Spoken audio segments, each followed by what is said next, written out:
ତ ଚଳିତ ଶିକ୍ଷାବର୍ଷର academic calendar ତ ସମସ୍ତେ ଦେଖି ସାରିଥିବେ।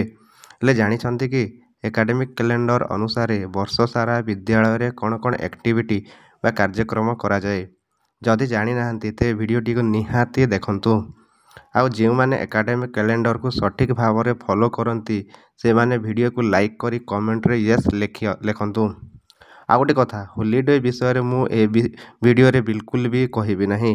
ହୋଲିଡେକୁ ଛାଡ଼ି କ'ଣ କ'ଣ ଆକ୍ଟିଭିଟି ବା କାର୍ଯ୍ୟକ୍ରମ କରାଯିବ ତା ସମ୍ବନ୍ଧରେ କହିବି। ସର୍ବପ୍ରଥମେ ଆମେ ମନ୍ଥ ୱାଇଜ୍ ଆମେ କ'ଣ କରିବା, କ'ଣ କ'ଣ ଆକ୍ଟିଭିଟି କରାଯିବ ଦେଖନ୍ତୁ। ଆମେ ଏପ୍ରିଲ ମାସଠୁ ଆରମ୍ଭ କରିବା। ଏପ୍ରିଲ 2ରୁ 5 ତାରିଖ ଭିତରେ ଆମେ କ'ଣ କ'ଣ କାମ କଲେ, ପ୍ରବେଶ ଉତ୍ସବ କଲେ, preparation of teaching scheme, distribution of text book. ତାପରେ ଏପ୍ରିଲ 7 ତାରିଖରେ ହାଉସ୍ ସିଷ୍ଟମ୍ ଫର୍ମେସନ୍ କରିବା। 8 ତାରିଖରେ ରିକଲ୍ ଅଫ୍ ପ୍ରିଭିୟସ୍ ନଲେଜ୍। 11 ତାରିଖରେ SMC ମିଟିଂ କରିବା। ଆଉ 15 ତାରିଖରେ ସ୍କୁଲ କ୍ୟାବିନେଟ୍ ଫର୍ମେସନ୍ କରିବା। ତାପରେ 19 ତାରିଖରେ PTM କରିବା। ତାପରେ 21 ତାରିଖରେ ଷ୍ଟୁଡେଣ୍ଟ ପ୍ରୋଫାଇଲ୍ ମେଣ୍ଟେନାନ୍ସ କରିବା।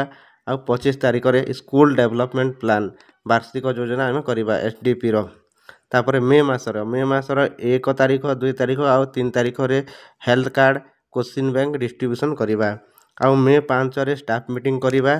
ଆଉ ମେ 6 ତାରିଖରେ ସମର ଭେକେସନ୍ ଆରମ୍ଭ ହୋଇଯିବ। ତାପରେ ଜୁନ୍ 19 ତାରିଖରେ ଆମେ ସ୍କୁଲ କ୍ୟାମ୍ପସ୍ କ୍ଲିନିଂ କରିବା। 20 ତାରିଖରେ ସ୍କୁଲ ରିଓପନ୍ ହେବ। ଆଉ ଜୁନ୍ 23-24 ତାରିଖରେ review of text book distribution, holiday homework check କରିବା। ଆଉ ଜୁନ୍ 30ରେ ଆମେ ଷ୍ଟାଫ୍ ମିଟିଂ କରାଯିବ। ତାପରେ ଜୁଲାଇ 1 ତାରିଖଠୁ ବିଦ୍ୟା ପ୍ରବେଶ ଷ୍ଟାର୍ଟ ହୋଇଯିବ। ତା ସହିତ ସେ ଜୁଲାଇ 1 ତାରିଖରୁ ବନ ମହୋତ୍ସବ ସପ୍ତାହ ମଧ୍ୟ ଆରମ୍ଭ ହୋଇଯିବ। ତାପରେ ଜୁଲାଇ 7 ତାରିଖରେ SMC ମିଟିଂ। ଆଉ 8, 9, 10 ଜୁଲାଇ 8, 9, 10ରେ ପ୍ରିପାରେସନ୍ ଅଫ୍ କ୍ରାଫ୍ଟ ପ୍ରୋଜେକ୍ଟ କରିବା। ତାପରେ 11 ତାରିଖରେ କ୍ରାଫ୍ଟ ପ୍ରୋଜେକ୍ଟକୁ ଆମେ ଡିସପ୍ଲେ କରିବା। ତା ସହିତ 22, 23, 24 ତାରିଖରେ preparation of class wise magazine ଆମେ କରିବା। ତାପରେ 25 ତାରିଖରେ କ୍ଲାସ୍ ମ୍ୟାଗାଜିନ୍ ଡିସପ୍ଲେ କରିବା। ତାପରେ ଜୁଲାଇ 30 ତାରିଖରେ PTM ଆଉ ଷ୍ଟାଫ୍ ମିଟିଂ ଗୋଟେ ଡେଟ୍ରେ କରାଯିବ। ତାପରେ ଅଗଷ୍ଟରେ ଦେଖନ୍ତୁ, ଅଗଷ୍ଟ 1ରେ SMC ମିଟିଂ କରାଯିବ। ତାପରେ ଅଗଷ୍ଟ 4 ତାରିଖ 5 ତାରିଖରେ ହେଲ୍ଥ ଚେକଅପ୍ ଆଣ୍ଡ କାଉନସେଲିଂ କରାଯିବ। ତା ସହିତ ଅଗଷ୍ଟ 6 ଆଉ 7 ତାରିଖରେ ପ୍ରିପାରେସନ୍ ଅଫ୍ ପ୍ରୋଜେକ୍ଟ ୱାର୍କ ଅଛି। ଆଉ 8 ତାରିଖରେ ପ୍ରୋଜେକ୍ଟ ୱାର୍କ ଡିସପ୍ଲେ କରାଯିବ। ଠିକ୍ ଅଛି। ତା ସହିତ ଅଗଷ୍ଟ 30 ତାରିଖରେ ଷ୍ଟାଫ୍ ମିଟିଂ କରାଯିବ। ତାପରେ ସେପ୍ଟେମ୍ବର ମାସରେ ସେପ୍ଟେମ୍ବର 1ରେ କ'ଣ ଅଛି ନା ସ୍ୱଚ୍ଛତା ପକ୍ଷତା ଅବଜରଭେସନ୍ ଅଛି। ତା ସହିତ ସେପ୍ଟେମ୍ବର 24-25 ତାରିଖରେ ହୋମୱାର୍କ ଫର୍ ପୂଜା ଭେକେସନ୍ ପାଇଁ ଆମେ ହୋମୱାର୍କ ଦେବା। ଆଉ ତା ସହିତ ସେପ୍ଟେମ୍ବର 26 ତାରିଖରେ ଷ୍ଟାଫ୍ ମିଟିଂ ଆଉ SMC ମିଟିଂ ଗୋଟେ ଡେଟ୍ରେ କରାଯିବ। ତାପରେ ଆମେ ଯିବା ଅକ୍ଟୋବର ମାସରେ ଦେଖନ୍ତୁ, ଅକ୍ଟୋବର ମାସରେ 8 ତାରିଖରେ ସ୍କୁଲ ରିଓପନ୍ ହେବ ପୂଜା ଭେକେସନ୍ ପରେ। ତାପରେ ଅକ୍ଟୋବର 11 ତାରିଖରେ PTM ହେବ। ତାପରେ ଅକ୍ଟୋବର 13, 14, 15 ତାରିଖରେ school bulletin and magazine prepare କରାଯିବ। ଆଉ 17 ତାରିଖରେ school bulletin and magazine display କରାଯିବ। ଠିକ୍ ଅଛି। ତାପରେ ଅକ୍ଟୋବରର 29 ଆଉ 30 ତାରିଖ ଭିତରେ ସାଇନ୍ସ ଏକ୍ଜିବିସନ୍ ହେବ। ଆଉ ଅକ୍ଟୋବର 31ରେ ଷ୍ଟାଫ୍ ମିଟିଂ ଆଉ SMC ମିଟିଂ ଗୋଟେ ଡେଟ୍ରେ ହେବ।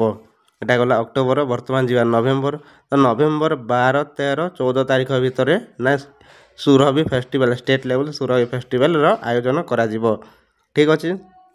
ଆଉ ତାପରେ ନଭେମ୍ବର 28 ତାରିଖରେ ଷ୍ଟାଫ୍ ମିଟିଂ ଆଉ SMC ମିଟିଂ ଗୋଟେ ଡେଟ୍ରେ କରାଯିବ। ତାପରେ ଡିସେମ୍ବର ଦେଖନ୍ତୁ, ଡିସେମ୍ବର 2ରେ ଫିଟ୍ ଇଣ୍ଡିଆ ଆକ୍ଟିଭିଟି କରାଯିବ। ଆଉ ଡିସେମ୍ବର 16 ଆଉ 17 ତାରିଖରେ ଆନୁଆଲ୍ ସ୍ପୋର୍ଟସ୍ କରାଯିବ। ଆଉ 18 ତାରିଖରେ ଆନୁଆଲ୍ ଡେ ସେଲିବ୍ରେସନ୍ କରାଯିବ। ତା ସହିତ ଡିସେମ୍ବର 22 ତାରିଖରେ ଷ୍ଟାଫ୍ ମିଟିଂ ଆଉ SMC ମିଟିଂ କରାଯିବ। ତାପରେ ଦେଖନ୍ତୁ ଜାନୁଆରୀ 2026 ମସିହା 10 ତାରିଖରେ ରୋଡ଼ ସେଫ୍ଟି ୱିକ୍ ପାଳନ କରାଯିବ। ଜାନୁଆରୀ 17 ତାରିଖରେ PTM କରାଯିବ। ଆଉ 29 ତାରିଖରେ SMC ମିଟିଂ କରାଯିବ। 31 ତାରିଖରେ ଷ୍ଟାଫ୍ ମିଟିଂ କରାଯିବ। ଏଟା ଥିଲା ଜାନୁଆରୀର। ଫେବୃଆରୀ 2026ରେ ଦେଖନ୍ତୁ 21 ତାରିଖରେ ମାତୃଭାଷା ଦିବସ ପାଳନ କରାଯିବ। 27 ତାରିଖରେ SMC ମିଟିଂ କରାଯିବ। ଆଉ 28 ତାରିଖରେ ଷ୍ଟାଫ୍ ମିଟିଂ କରାଯିବ। ତା ସହିତ ମାର୍ଚ୍ଚ 2026 ଦେଖନ୍ତୁ, ମାର୍ଚ୍ଚ ମାସରେ ଆମେ କ'ଣ କରିବା ମାର୍ଚ୍ଚ 23, 24, 25 ତାରିଖରେ ମେଣ୍ଟେନାନ୍ସ ଅଫ୍ ରେକର୍ଡ଼ ମେଣ୍ଟେନାନ୍ସ କରିବା। ଆଉ 30 ତାରିଖରେ SMC ମିଟିଂ ଆଉ ଷ୍ଟାଫ୍ ମିଟିଂ କରାଯିବ। ଆଉ 31 ତାରିଖରେ କ'ଣ ନା ରିଜଲ୍ଟ ଡିକ୍ଲେୟାର SA2ର ରିଜଲ୍ଟ ଡିକ୍ଲେୟାର ଆମେ କରିବା। ଏହିପରି ଭାବରେ ଗୋଟେ ଏକାଡେମିକ୍ କ୍ୟାଲେଣ୍ଡରରେ ବର୍ଷ ସାରା ଆକ୍ଟିଭିଟି ବା ଆମେ କାର୍ଯ୍ୟକ୍ରମ ଗୁଡ଼ିକ କରିପାରିବା। ତ ବର୍ତ୍ତମାନ ନା ମନ୍ଥ ୱାଇଜ୍ ଚଳିତ ବର୍ଷର ମନ୍ଥ ୱାଇଜ୍ ଆମେ ୱାର୍କିଂ ଡେ ଯଦି କଥା ଚିନ୍ତା କରିବା, ଦେଖନ୍ତୁ ଏପ୍ରିଲ ମାସରେ ଟୋଟାଲ ନା 4ଟି ସଣ୍ଡେ ଅଛି, 4ଟି ହୋଲିଡେ ଅଛି। ତ ୱାର୍କିଂ ଡେ କେତେଟା ନା 22ଟି। ମେ ମାସରେ ସେଭଳି 4ଟି ସଣ୍ଡେ, 23ଟି ହୋଲିଡେ ଆଉ ୱାର୍କିଂ ଡେ 4ଟି। ଜୁନ୍ ମାସରେ ନା 5ଟି ସଣ୍ଡେ, 17ଟି ହୋଲିଡେ ଆଉ 8ଟି ୱାର୍କିଂ ଡେ ଅଛି। ଜୁଲାଇ ମାସରେ 4ଟି ସଣ୍ଡେ, 1ଟିଏ ହୋଲିଡେ, 26ଟି ୱାର୍କିଂ ଡେ ଅଛି। ସେହିଭଳି ଅଗଷ୍ଟ ମାସରେ ନା 5ଟି ସଣ୍ଡେ, 4ଟି ହୋଲିଡେ, ୱାର୍କିଂ ଡେ 22 ଅଛି। ସେହିପରି ସେପ୍ଟେମ୍ବରରେ ନା 4ଟି ସଣ୍ଡେ, 3ଟି ହୋଲିଡେ ଆଉ 23 ଦିନ ୱାର୍କିଂ ଡେ ଅଛି। ଅକ୍ଟୋବର ମାସରେ 4ଟି ସଣ୍ଡେ, 7ଟି ହୋଲିଡେ, 20 ଦିନ ୱାର୍କିଂ ଡେ ଅଛି। ସେଭଳି ନଭେମ୍ବର ମାସରେ 5ଟି ସଣ୍ଡେ, 4ଟି ହୋଲିଡେ, 21 ଦିନ ୱାର୍କିଂ ଡେ ଅଛି। ଡିସେମ୍ବର ମାସରେ ନା 4ଟି ସଣ୍ଡେ, 9ଟି ହୋଲିଡେ, 18ଟି ୱାର୍କିଂ ଡେ ଅଛି।